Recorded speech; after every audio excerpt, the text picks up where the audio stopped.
on parle de nature en ville, on n'est pas sur des enjeux comme on a pu le voir sur les espaces naturels qu'on a traversés, d'espèces rares, d'espèces menacées, d'espèces protégées. On est plutôt ici en ville sur, on l'a dit, sur une homogénéisation de la biodiversité et plutôt sur des espèces généralistes. Et du coup, il faut essayer de travailler là-dessus pour créer un peu plus de diversité.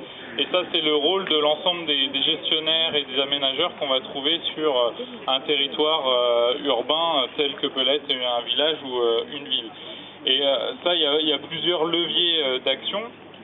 Donc le premier et le principal, ça va être les modes de gestion qu'on va appliquer sur les espaces végétaux, les espaces verts, les parcs, les jardins, mais aussi tous ces micro-espaces, les pieds d'arbres, les petits délaissés le long des chemins, etc.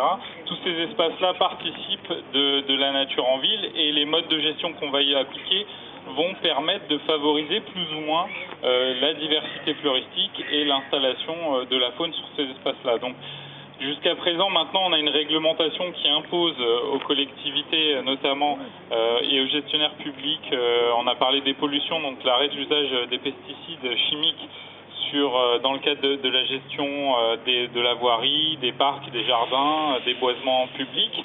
Mais il n'y a pas que ça derrière, il faut aussi des modes de gestion qui vont permettre de favoriser. Donc on a parlé de la fauche avec l'exportation par exemple, de la réduction du nombre de tontes, la façon dont on va tailler les arbres et les arbustes, la végétation aussi qu'on va implanter, la diversité, on a parlé d'espèces locales, essayer plutôt de planter des espèces qui vont être adaptées au sol, au climat et donc du coup qui vont avoir moins de besoins en eau par exemple et donc moins besoin d'entretien. Donc toutes ces pratiques vont permettre de favoriser et aussi en ville, ce qui est important, c'est que la nature, elle n'a pas un rôle que pour la biodiversité, elle a aussi un rôle multifonctionnel, elle va permettre d'améliorer le cadre de vie, de répondre à des enjeux, notamment ceux, on l'a abordé aussi, ceux liés au changement climatique, notamment en ville et en milieu urbain dense, les îlots de chaleur urbains.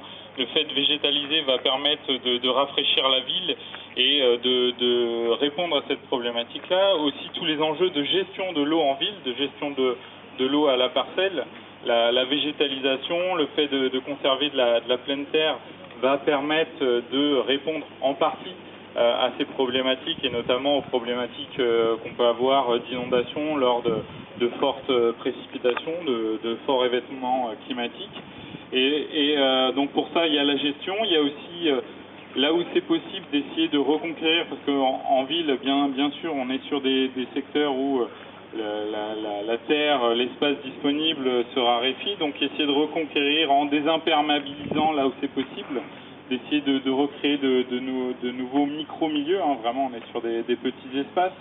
Et là où c'est pas possible aussi, le bâti, on l'a vu, donc la conservation des murets, des petits murets, alors pas comme celui-là, mais plutôt comme ceux qu'on a vus juste avant, mais qui vont permettre l'installation d'une faune et d'une flore typique de ce type de milieu.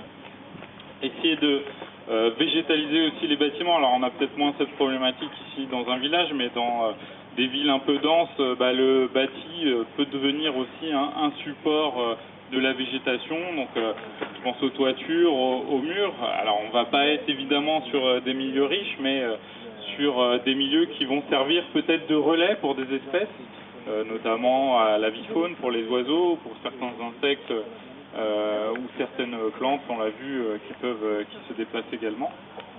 Donc il y a plusieurs leviers, essayer de penser au moment d'un aménagement aux espaces extérieurs et aux bâtis comme des milieux qui peuvent être des relais au sein de la ville. Et pour ça, l'importance, et je le répète, l'importance d'avoir une expertise locale et fine de son territoire va permettre d'évaluer alors je crois qu'on va aller voir une friche juste après, de voir comment cette friche peut aussi avoir son rôle de corridor, soit en pas japonais, soit en continuité, par rapport à des espaces naturels autour de la ville. Donc tout ça, d'accord, j'arrête. Tous ces éléments sont à prendre en compte et il y a beaucoup de leviers. Il y a aussi les particuliers, les jardins des particuliers. On en voit plein ici. Donc c'est important aussi de communiquer et de sensibiliser les habitants et les jardiniers amateurs à ces pratiques-là. et à la continuité aussi, et ça le PLU le permet sur les clôtures, on voit que tout est fractionné, donc c'est important aussi d'expliquer qu'il faut laisser aussi des ouvertures entre les jardins pour permettre aussi des continuités au niveau aussi de la ville. Bon voilà, pour faire très rapide.